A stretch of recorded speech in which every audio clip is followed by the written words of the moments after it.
온전한 예배 프로젝트, 다른 말로 하면 첫 찬양부터 참여하기 프로젝트, 똑같은 말일 겁니다.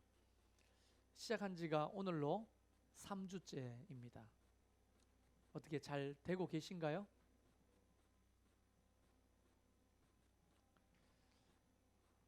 노력하고 계시는 분들을 좀 주의 이름으로 축복하고 싶습니다.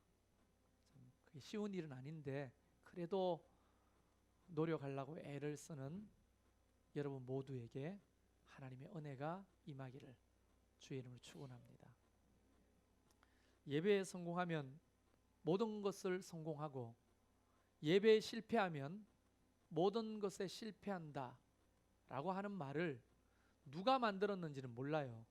그러나 이 말은 거의 진리에 가깝습니다. 저와 여러분이 예배에 성공하는 자리 되기를 주의 이름으로 축원합니다. 왜냐하면 예배는요, 잘 들어보십시오. 예배는 하나님과 우리 관계의 질과 수준을, 그리고 우리 신앙의 상태를 너무나 잘 나타내주는 바로미터입니다. 온도를 알려면 온도계를 보면 알죠. 온도계의 빨간 수온주가 올라갔다 내려갔다죠. 그런 것처럼 예배하는 태도, 또 우리가 예배를 어떻게 드리느냐라고 하는 것을 보게 되면 그 사람이 하나님과 어떤 관계에 있는지, 또는 어떤 수준의 신앙을 하는지를 너무나 잘 알 수 있는 바로미터다 할 수 있는 거예요. 그래서 이 온전한 예배 프로젝트를 통해서 우리 자신을 조금 진단하고 돌아보기를 바라는 겁니다. 할렐루야. 그래서 오늘 설교에 하나님의 은혜가 임하기를 바라요. 여러분, 질문 하나부터 하죠. 사과 맛이 어떤 맛입니까? 사과 맛이 어떤 맛이라고요? 네, 단맛이에요, 사과 맛이? 단맛이라고 하는 분들은 그럼 설탕 맛은 사과 맛이에요? 그거 아니잖아요. 희한하죠. 사과 맛의 달콤한 맛은 설탕 맛하고 다르죠. 자, 신맛이라고 했습니다. 그럼 식초 맛이 사과 맛입니까? 아니죠. 근데 희한하게 식초 맛, 시큼한 맛이 사과에 있죠. 그런데 시큼한 맛이 사과 맛이라고는 하지 않죠. 사과 맛이 뭡니까? 말로 형용할 수 없는 맛이 있어요. 우리가 그거를 새콤달콤한 맛이라고 하는데 거기에 떫은 맛도 포함되어 있어야 합니다. 자, 설교를 들을 때 은혜가 된다라고 하는 것은 위로가 된다, 이것만 가지고 은혜 됐다고 말할 수 없어요. 격려가 된다, 이것만 가지고도 설교에 은혜 받았다 할 수 없어요. 거기에는 찔림과 깨달음과 위로와 격려가 혼재되어 있습니다. 그래야 설교 맛이 되는 거예요. 근데 많은 사람들이 사과 맛을 고를 때 단맛을 원하잖아요. 그렇죠? 달지 않는 사과 삽니까? 이게 무슨 맛이야 하고 버리죠. 그런데 여러분, 동남아 여행을 해보면 사과 파는 곳에 한번 가보셨어요? 빛깔은 너무나 고와요. 먹어보면요, 단맛 외에 어떤 맛도 없습니다. 근데 그 사과가 맛있다고 하는 사람은 저는 본 적이 없어요. 당도가 상당히 높다니까요. 근데 달콤한 맛만 있지 새콤하고 떫은 맛이 없어요. 이게 무슨 맛이야? 아무 맛도 아니에요. 그런 것을 사과 맛이라고 하지 않듯이 설교는 찔림이 있어야 합니다. 깨달음이 있어야 하는 거예요. 위로가 있고 격려가 있어야 돼요. 혼재되어 있는 은혜가 임하기를 주의 이름으로 축원합니다.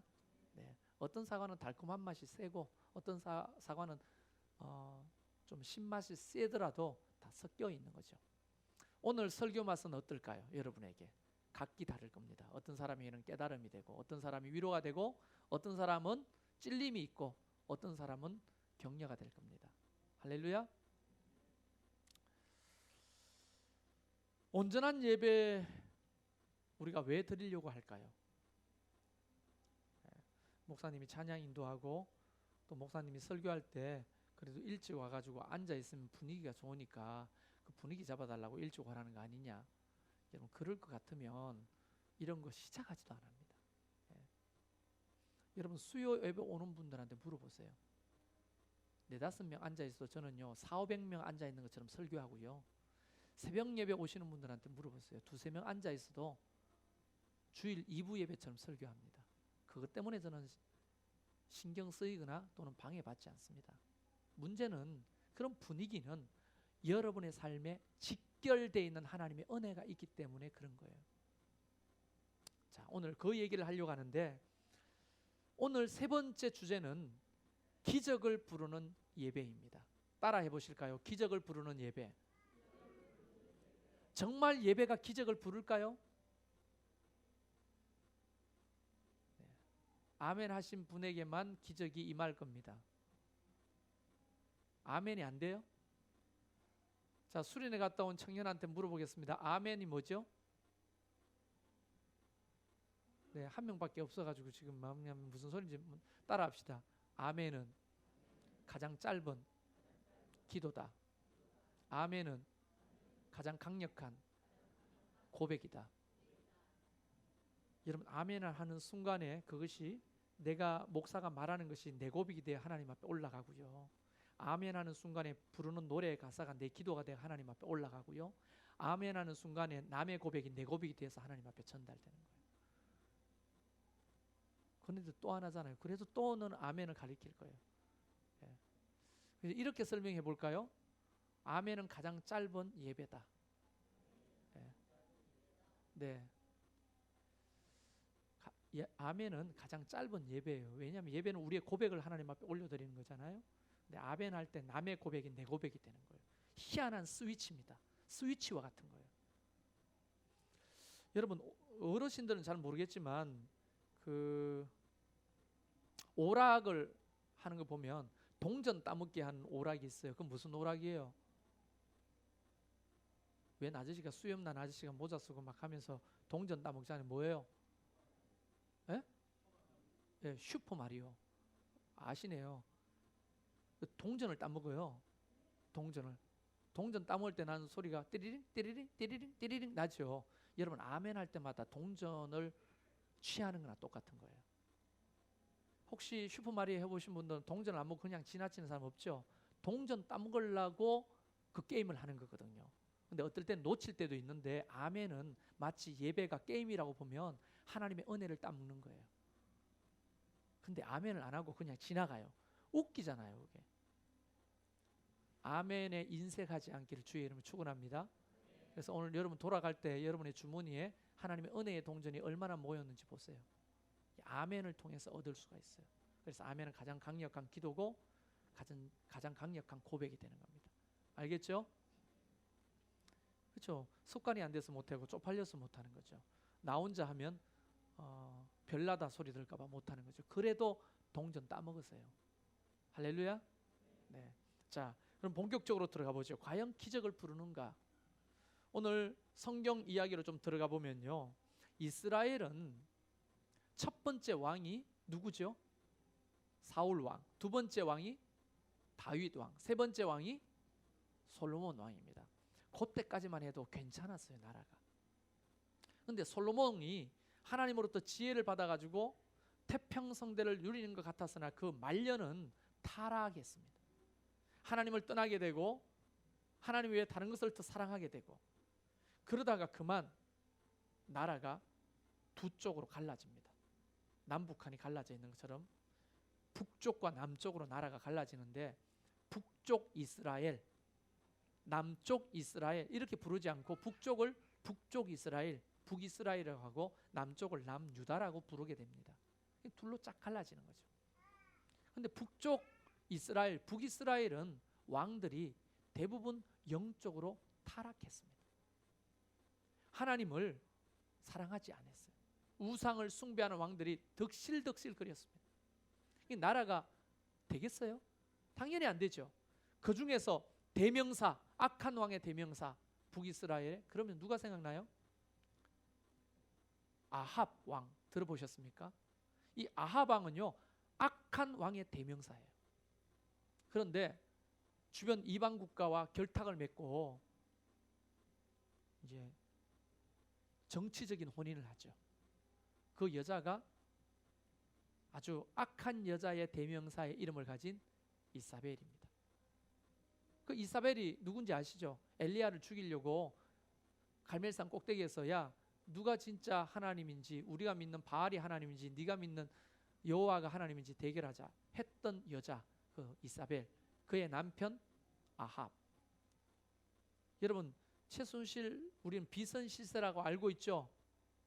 그건 다 드러난 거 사실이잖아요. 그런데 비선실세의 원조가 누구냐? 이사벨이에요. 남편 뒤에서 온갖 권력을 다 행사했습니다. 그리고 남편을 마치 인형처럼 조종하는데 온 북이스라엘 땅에 산당을 짓고 바알과 아세라를 섬기도록 했어요. 그렇게 안 하면 잠자리를 거부했습니다. 그러니까 남자가 제일 약한 부분이 하나 아닙니까? 아, 미안해, 산당 하나 더 세워줄게. 그러니까 온 천지에 산당이고 우상숭배가 득실거렸어요. 그 아합 왕이 북이스라엘의 왕일 때 남유다의 왕은 누구냐? 여호사밧이라고 하는 왕이었습니다. 땅덩어리가 북이스라엘에 비해서 작았어요. 힘이 없습니다. 군사력도 약하고 경제력도 약했습니다. 그러나 남유다의 왕들은 대부분 하나님을 의지하고 믿음을 지키는 선한 왕들이 많았습니다. 그런데 여호사밧이 주변을 둘러보니까 자기를 집어삼키려고 하는 많은 나라들이 있거든요. 야, 이러다가 나라가 잡히겠다. 그러다가 하나님을 의지하는 것이 아니라 누구를 의지하게 되냐면 악한 아합 왕과 동맹을 맺게 됩니다. 야, 우리 한민족이었잖아. 이렇게 대치하고 싸울 게 아니고 우리 동맹을 맺자. 그러니까 아합 왕도 뭐 손해볼 것은 별로 없었습니다. 왜냐하면 남유다에는 뭐가 있었습니까? 예루살렘, 솔로몬 성전이라고 하는 포기할 수 없는 그런 거룩한 성지가 있는 곳이죠. 그러나 그것이 어떤 정신적이고 영적인 굉장히 중요한 장소이기 때문에 그걸 호시탐탐 노리고 있었어요. 그렇기 때문에 결탁을 합니다. 그런데 하나님이 여호사밧에게 예후라고 하는 선지자를 보냅니다. 그리고 하나님이 토해내듯이 책망을 합니다. 네가 사람을 의지하느냐, 하나님을 의지하느냐? 어떻게 하나님을 떠나고 하나님을 미워하고 믿음을 가진 자를 핍박하는 아합 왕과 동맹을 맺을 수 있느냐? 예후가 막 토해내듯이 하나님 마음을 이야기하니까 여호사밧이 소리 좀 낮춰. 왕 앞에 와서 너 그렇게 큰 소리 치면 백성들이 뭐라고 하겠어? 야, 좀 조용해. 어? 큰 소리 치지 마. 어? 지금 예배드리잖아. 이러면서 책망하는 게 아니고 여호사밧이 그 예후 앞에서 고개를 숙입니다. 그리고 그 하나님의 말씀을 겸손함으로 받아들여요. 그리고 아합 왕과의 동맹을 철수합니다. 그리고는 아합 왕이 야, 너희들 나랑 동맹을 맺으려면 우리 마누라 이야기 좀 들어야 될걸? 뭘 원합니까? 산당을 좀 세워 중간중간에. 그래서 바알의 산당과 아세라의 산당을 남유다에도 막 세워가고 있었거든요. 정치적인 목적 때문에. 그런데 하나님이 예후를 통해서 깨닫게 하셨으니 그 여호사밧이 깨닫고 이제 개혁을 단행합니다. 아합 왕하고 동맹 취소요. 그리고 산당을 전부 다 회파하고 아세라와 바알의 목상을 찍어버리고 그리고 제사장들에게 가가지고 온전한 예배를 드리기로 직접적으로 권면을 하고 그리고 판결관들한테 가가지고 하나님은 공의로우시니 연약한 자를 무시하지 말고 온전하게 판결하라고 독려하고 사법적 개혁, 영적인 개혁, 정치적인 개혁을 여호사밧이 단행을 합니다. 그런데 옆에서 호시탐탐 누리고 있던 주변 국가들이 있거든요. 모압, 암몬, 세일산 주민들. 이 사람들은 북쪽에 있는 아합 왕하고 결탁할 때는 어이구 덩치가 크니까 함부로 못 넘기겠다 했는데 개혁을 단행하고 아합 왕과 동맹을 취소하고 믿음을 회복하는 여호사밧을 보니까 만만하게 보였던 거죠. 그래서 아합, 모압, 세일산 주민들이 결탁합니다. 그리고 연합군을 만듭니다. 그리고 남유다를 치러 가자고 혈맹을 맺고 쳐들어오게 되는 거예요. 여호사밧은 깜짝 놀랐습니다. 큰일 났구나. 염려했던 것이 현실로 되었구나. 여러분, 국가적인 위기 앞에서 여호사밧은 무엇을 선택했을까요? 아합왕에게 서신을 보내서 미안합니다, 죄송합니다, 우리가 실수했습니다, 좀 깊게 생각하지 못한 것 같습니다, 한 번만 용서해 주시고 다시 동맹을 맺읍시다.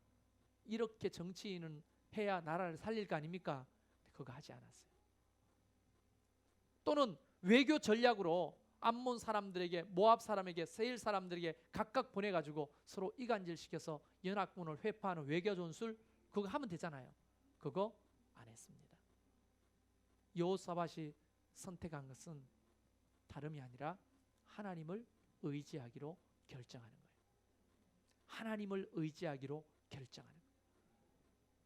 여러분, 예배라는 게 뭡니까? 이런 거예요. 하나님, 저 왔어요. 저 세상 의지하지 않고 하나님을 의지하려고, 그거 보이려고 왔어요 하는 고백의 행위가 바로 예배이죠. 비록 일주일 동안 세상 속에 살면서 알고도 짓고 모르고도 짓고 우상을 숭배하고 다른 것을 의지하고 하나님 외에 다른 것을 사랑하고 살았지만, 하나님 아니요, 살다 보니까 내가 연약해서 그런데 진짜 내 마음은 하나님을 의지해요, 하나님을 믿어요. 그것을 고백하는 것을, 내 중심을 보이기 위한 행위가 예배거든요.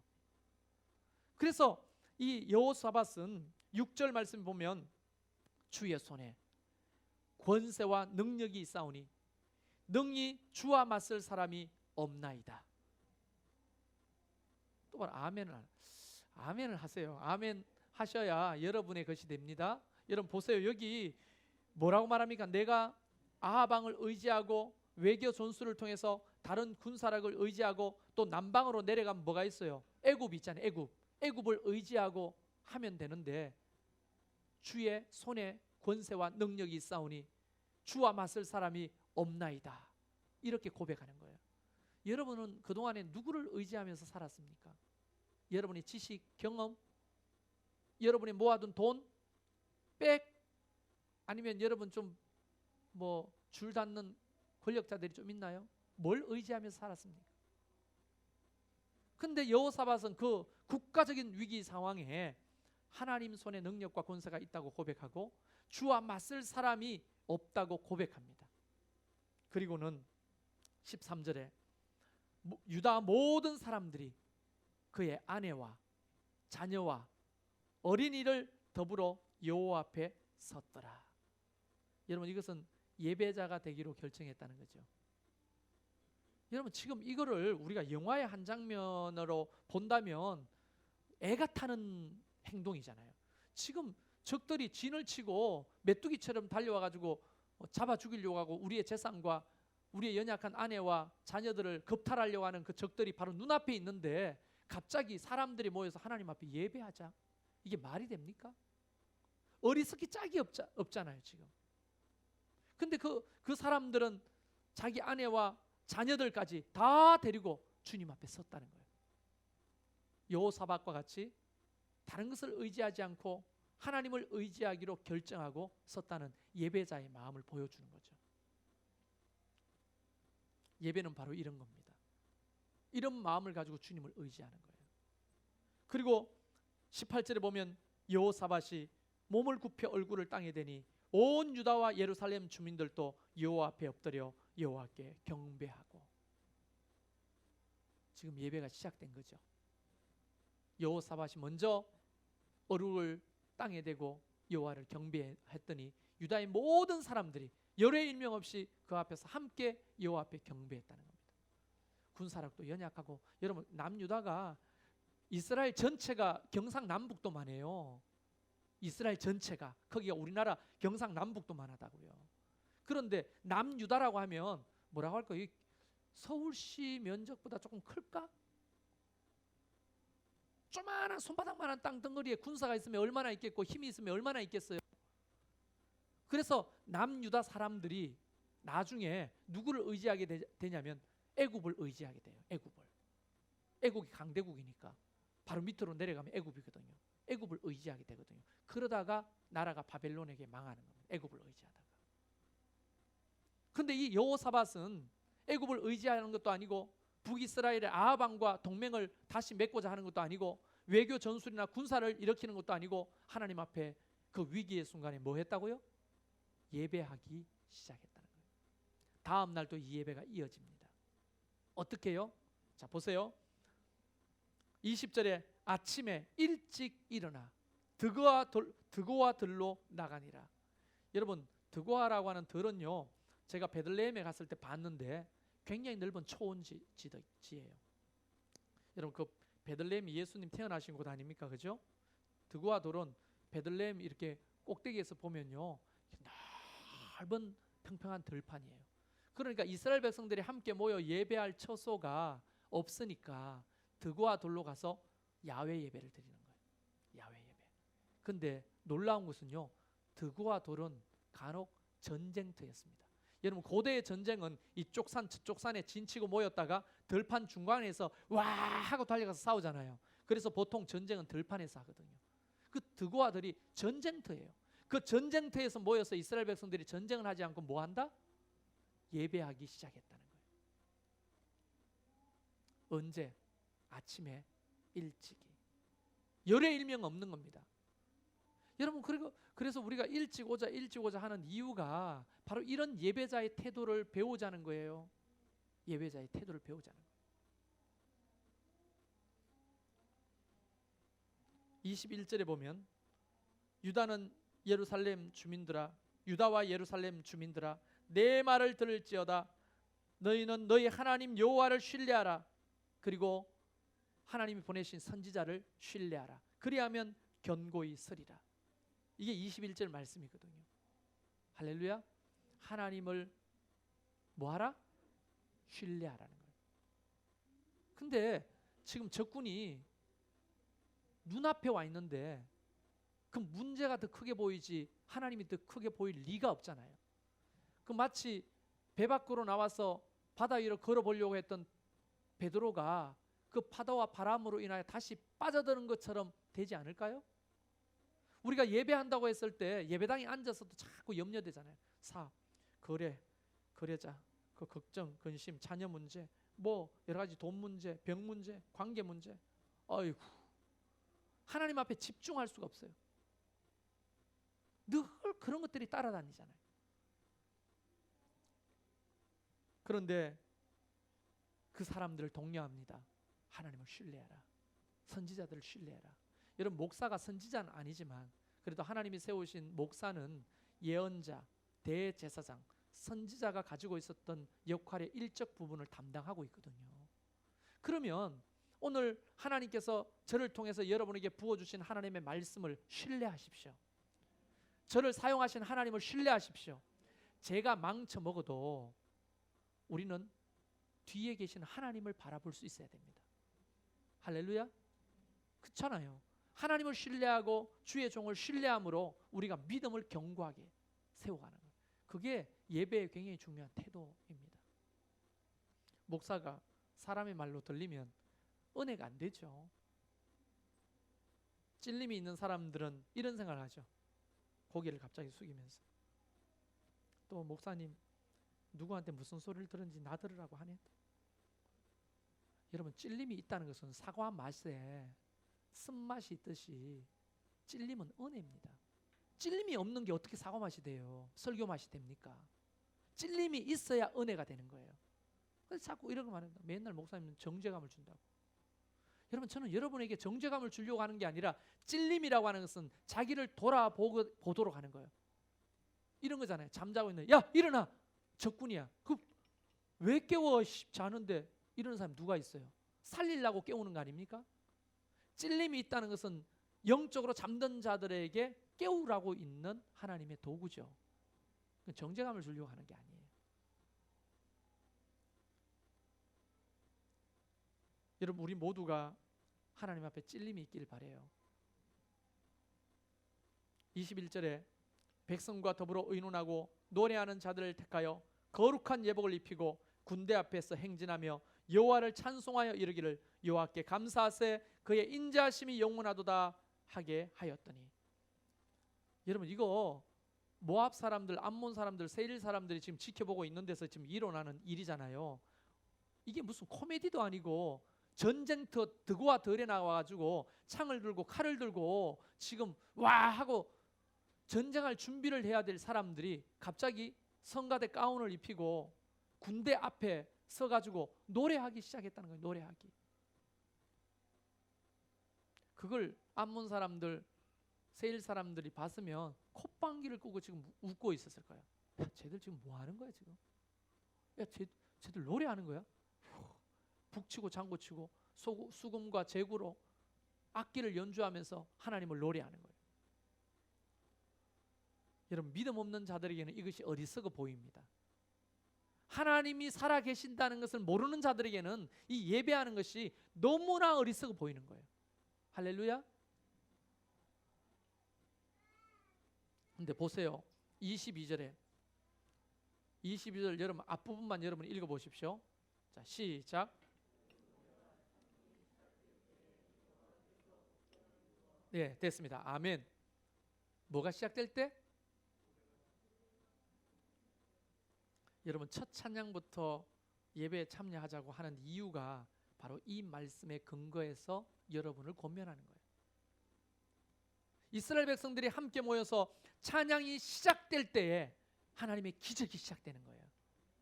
여러분, 이걸 조금 제가 강조해서 이야기를 비유로 해주면 이겁니다. 자, 10시 50분에 첫 찬양이 시작되기 전에 여러분이 오잖아요. 그러면 하나님이 천군 천사를 통해 자, 여기 있어요. 티켓을 나눠줘요. 이게 무슨 티켓? 기적의 문으로 들어가는 티켓이에요. 다 받았어요. 다. 첫 찬양이 시작될 때 기적의 문으로 들어가는 거예요. 근데 예배 후에 오잖아요. 이걸 나눠줬는지도 몰라. 사람들은 똑같은 공간에 앉아있고 똑같은 노래를 부르고 똑같은 예배를 드리지만 첫 찬양이 시작될 때부터 예배하는 자들에게는 하나님이 기적의 문으로 들어가는 티켓을 주시는 거예요. 예배 늦게 왔다고 네 예배는 꽝이야, 이 말을 하는 게 아니에요. 예배자의 태도를 이야기하는 것입니다. 예배자의 태도. 그래서 제가 실제적인 권면을 하나 하는데요. 예배할 때 커피를 홀짝홀짝, 음료수를 홀짝홀짝 마시고 예배를 드리는 분들이 우리 교회 2부 예배면 특히 꽤 있습니다. 그러지 마세요. 여러분이 예배에 커피를 마시거나 음료수를 마시면서 예배 드리는 걸 보면 이건 지극히 제 개인적인 생각이니까 틀릴 수도 있지만 마치 영화를 보는 것 같아요. 여러분이 즐기고 있는 것 같아요. 예배가 즐겨야죠. 근데 한번 물어보겠습니다. 예배의 관객은 누굽니까? 예? 예배의 관객은 오직 한 분, 하나님이 예배의 관객이에요. 우리는 뭐 하는 겁니까? 무대에서 하나님 앞에 영광을 돌리는 배우들이에요. 근데 하나님이 커피 마시면서 예배를 받으시면 문제가 없지만 우리가 하나님처럼 커피를 홀짝홀짝 마시면서 예배를 드린다고 하는 우리 마음의 태도와 중심은 예배자가 아닌 거예요. 예배자가. 여러분, 제가 쉽게 판단하는 게 아닙니다. 한번 생각을 해보세요. 예배는 온 마음을 다해 하나님 앞에 집중해서 영광을 돌리는 행위잖아요. 근데 어떻게 뭘 홀짝홀짝 마십니까? 누가 그러더라고. 목사님 왜 물 마셔요? 설교하면서. 개거품이 자꾸 여기 만들어져요. 물을 안 마시면. 뻑뻑해가지고 설교하기 힘들어요. 그래서 도구로 쓰는 겁니다. 그럼 여러분도 그렇게 말하겠죠. 찬양할 때 입이 뻑뻑해져서 개기름이 껴요. 그래서 찬양 잘하려고 커피 마시는 거예요. 그렇다면 마시세요. 정말 그렇다면 먹어도 됩니다. 그런데 사실은 우리 예배가 하나님 앞에 온전한 예배로 드리기 위해서는 우리의 태도와 자세가 중요하다는 걸 말씀드려요. 늦게 오고 일찍 오의 이 자세는 우리의 태도의 문제잖아요. 여러분, 첫 찬양이 시작될 때 뭐가 시작된다고 했습니까? 기적이 시작되고 있잖아요. 자, 그러면 여러분에게 묻겠습니다. 지금으로부터 이게 몇 년 전 이야기냐? 한 2700년 전 이야기입니다. 2700~800년 전 이야기. 자, 2700~800년 전에 여호사밧과 이스라엘 백성들이 함께 드고와 들에서 예배했을 때 그걸 받으셨던 여호와 하나님이 오늘 우리가 지금 이 순간에 이곳에 모여 예배할 때 받으신 하나님과 다른 분인가요? 다른 분인가요? 똑같은 분인가요? 똑같은 분이잖아요. 2700년 전에 드고와 덜에서 온전한 마음으로 하나님 앞에 첫 찬양을 부를 때 하나님의 기적을 행하셨던 그 놀라운 은혜가 2700년 후에 오늘 예배할 때 이곳에서는 안 일어날 거라고 생각하십니까? 그때는 구약 시대잖아요. 지금 신약 시대잖아요. 다를 거 아니에요? 여러분, 예배자의 태도와 중심은 하나님이 늘 똑같이 보신 거예요. 형식만 달라졌을 뿐이지 그 예배하는 자의 믿음과 예배하는 자의 태도는 오늘도 찾고 계시는 거예요. 그래서 예수님의 입을 통해서 오늘도 하나님은 누구를 찾고 계셔요? 신령과 진정으로 예배하는 자를 찾고 계시는 거예요. 신령과 진정으로 예배하는 자는 노래를 잘하는 사람도 아니고 또 무슨 종교의 어떤 활동들에 아주 익숙해져 가지고 뭔가를 세련되게 잘하는 사람도 아니에요. 첫 찬양부터 예배하기로 결정하고 그분의 살아계심을 믿고 마치 드고와 덜에서 예배했던 여호수아와 이스라엘 백성들 같은 심정을 가지고 주님 앞에 달려오는 자, 그런 자들에게 하나님 오늘도 기적을 베푸시는 거 아니겠어요? 그래서 똑같은 공간 안에 있지만 모두가 기적을 경험하는 거 아니에요. 어떤 사람은 기적의 문으로 들어가고 어떤 사람은 기적의 문이 있는 것조차도 모르고 예배를 드리게 되죠. 삶 속에 예배를 드려도 아무 일도 안 일어나요. 뭡니까? nothing. 아무것도 아니에요. 종교 활동을 하는 거죠. 어떻게 개다리를 떨면서 다리를 꼬아 앉아가지고 커피를 홀짝홀짝 마시면서 예배를 합니까? 우리 살아계신 하나님 앞에 예배할 때 자세가 그게 옳은 겁니까? 즐기는 거예요? 뭘 구경하러 오신 겁니까? 최청환 목사님의 찬양을 구경하러 오신 거예요? 반주를 구경하러 오시는 거예요? 드럼의 리듬을 구경하러 오신 거예요? 아니면 목사의 토크쇼를 구경하러 오신 겁니까? 그게 아니잖아요. 예배자라고 하는 것은 우리가 온전하고 순전한 마음으로 오직 한 분 하나님께 우리의 모든 최선의 것을 고백하고 드리는 거예요. 여러분, 될 수 있는 대로 옳은 태도와 자세를 가지고 하나님을 예배하시기를 주의 이름으로 축원합니다. 목사님 왜 저태? 갑자기 고신척으로 바뀌었어. 왜 저렇게 보수적으로 바뀌었대? 여러분, 저는 기장척에 가서도 이 이야기 할 수 있습니다. 제가 그렇게 예배해 본 적이 없기 때문에. 저는 통합측 목사지만 통합측이라면 조금 진보적이에요. 보수적인 거하고 조금 거리가 멀어요. 그럼에도 불구하고 예배반은 보수적이어야 해요. 왜냐하면 살아계신 하나님 앞에 세워지는 예배자의 태도는 교단마다 다르지 않습니다. 시대마다 다르지 않습니다. 형식은 다를 수 있습니다. 그러나 예배자의 태도는 똑같아야 합니다. 할렐루야. 여호사밧과 유다 백성들이 드와 돌에서 첫 찬양을 부를 때 하나님의 기적의 문이 열리기 시작합니다. 이것이 오늘도 똑같이 재현됩니다. 눈에 보이지 않는다고 없는 일이 아니에요. 우리가 예배할 때, 온전한 마음으로 예배할 때, 정말 순전한 마음으로 예배할 때, 그때 하늘문을 여시고 각 사람에게 필요한 은혜를 붓기 시작하는 거예요. 무슨 소리예요? 나 52주 주일날 안 빠지고 늘 예배 오는데도 아무 일도 안 일어나네요. 여러분, 내가 느낄 수 없다고, 내가 경험하지 못했다고 없는 일이라고 말하자면 그거는 정말 어리석은 거예요. 아주 쉽게 말하면 공기가 눈에 안 보여도 존재하죠. 여러분, 지금 코로 숨 쉬고 계세요? 진짜? 숨 쉰다고 느끼고 쉬는 사람 계세요? 숨 쉰다고 느끼고 쉬는 사람들은요, 병원에 가보셔야 돼요. 무슨 병일 가능성이 많습니까? 숨이 잘 안 쉬져요. 숨 쉬는 게 계속 신경 써요. 그래서 숨 쉬어야 돼요. 이걸 생각하는 사람은 어떤 병일 가능성이 많습니까? 네? 강박증, 정신적으로는 강박증 환자일 수 있고, 또 하나는 숨 잘 안 쉬어지는 병이잖아요. 네? 네. 천식 환자일 가능성이 없어요. 근데 우리는 그런 생각 아무 생각도 안 하는데 숨 쉬어지죠. 숨을 안 쉬는 사람 없잖아요. 숨 쉬니까 여기지. 숨 안 쉬면 시체되는 거 아닙니까? 우리가 의식하지 못하는데 일이 일어나잖아요. 여러분, 그거 알아요? 콧구멍이 한쪽은 쉬고 있다는 거? 이거 청년들한테 이번에 수련회 이야기할 때 놀래 자빠지더라고. 오, 진짜요? 한번 해보세요. 콧구멍 막고 한쪽이 답답한 데가 있어요. 한쪽은 쉬고 한쪽은 일하거든요. 근데 조금 시간 지나면 또 한쪽이 쉬고 한쪽이 일합니다. 신기하죠? 그걸 여러분 알고 있었어요? 혹시 여러분이 명령했나요? 야, 오른쪽 쉬어. 야, 그 다음에 왼쪽이 쉬어. 이거 24시간 동안 하면 여러분 정신병자 될 거예요. 근데 지 스스로가 쉬었다가 일했다가 쉬었다가 일했다가 합니다. 쉴 동안 뭐 합니까? 세균을 죽일 수 있는 기능을 다시 회복하는 거예요. 그리고 또 일합니다. 바꿔가면서. 그거 모르는데 일하잖아요. 근데 그런 게 어디 있어요? 의사한테 물어보세요. 이비인후과 의사한테. 실제로 그러지. 우리가 모른다고 안 일어난다고 말하면 웃기는 얘기가 되는 게 너무 많아요. 예배에도 내가 예배를 드리고 나는 첫 찬양부터 예배하는데 아무 일도 안 일어나요. 아니에요. 일이 일어나고 있습니다. 하나님의 영적 세계 안에서는 여러분에게 놀라운 일들이 계속 진행되고 있어요. 할렐루야. 그걸 믿고 가는 거죠. 제가 지금 한 번만 말하면 100번 말할 거예요. 제 같은 사람은 목사 될 자격이 없는 사람이거든요. 정말로 부족해요.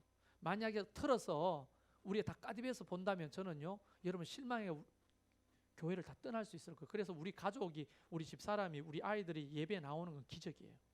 나의 그런 모습을 보고도 예배에 앉아 있다는 것은 기적이죠, 사실. 근데 제가 여러분에게 속이고 있는 게 많아요.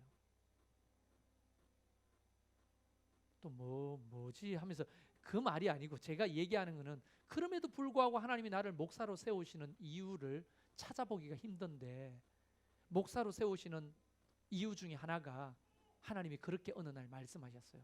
내가 너를 왜 목사로 세운 줄 아니? 너는 예배자이기 때문에 그래. 저는요, 예배에 실패 안 하려고 개인적으로 굉장히 많은 영적 싸움을 싸웁니다. 목사지만. 여러분 보라고 앞에서 손 드는 것도 아니고 일어서는 것도 아니에요. 내 예배를 하나님 앞에 실패하지 않으려고. 한 곡의 찬양을 드려도 그게 내 고백이 되도록 기도하고, 누가 설교를 하든지 간에 그 속에 나에게 주신 하나님의 말씀 받으려고 귀를 쫑긋 세우고, 나는 예배 시간에 설교 시간에 졸아본 적이 없어요. 왜 졸리지 않겠어요? 왜 피곤하지 않겠어요? 어제 도착하니까 그 12시예요. 비행기 타고 12시 왔습니다. 여러분 또 첫날부터 비행기가 얼마나 흔들리는, 여러분 기도하셨죠? 비행기 흔들리도록. 청년들이 첫날부터 기도하기 시작하는데요, 난 그렇게 간절하게 기도하는 거 처음 봤어요. 민태기가 갑자기 비행기가 정말, 나도 비행기를 많이 타봤는데 그렇게 흔들린 적 없었어요. 오, 비행기. 근데 막 사람들이 소리를 지르고, 근데 청년들이 막 붙들고 기도를 하는데, 내가 보더라도 기도야. 그런 정도의 마음을 가지고 기도 생활하고 예배했다면 진작에 기적이 있었을 거예요. 그래서 기도 제목을 나누는데 한 형제가 그렇게 말했어요. 네 기도 제목이 뭐야? 소원을 말해봐. 기도해 줄게 하니까 비행기가 안 떨어지도록 기도해. 그만큼 비행기가 많이 흔들렸어요. 어쨌든 여러분, 우리가 그런 마음을 가지고 기도하고 예배하면 얼마나 기적이 일어나겠어요. 정리를 하자면 이겁니다. 첫 찬양부터 하나님의 기적이 시작된다는 거 기억하세요. 여호사밧과 이스라엘 백성들은 국가적 위기 앞에 있었습니다. 예배한다는 것이 어리석어 보이지만 그 예배를 통해 기적이 만들어지고, 하나님의 천군 천사를 통해서 그 적들을 회파하기 시작하는 거예요. 여러분, 우리가 읽지 않았지만 24절에 보면 유다 사람들이 덜 망대에 이르러 그 무리를 본 적 땅에 엎드러진 시체들 뿐이었어. 손에 피도 묻히지 않고 싸워보지도 않고 하나님의 기적으로 모든 적들이 회파되는 것을 보았습니다. 이게 기적이 아니고 뭡니까? 우리가 예배할 때 이와 같은 놀라운 역사가 우리의 삶 가운데도 일어날 줄로 믿습니다. 우리의 교회 가운데도 일어날 줄로 믿습니다.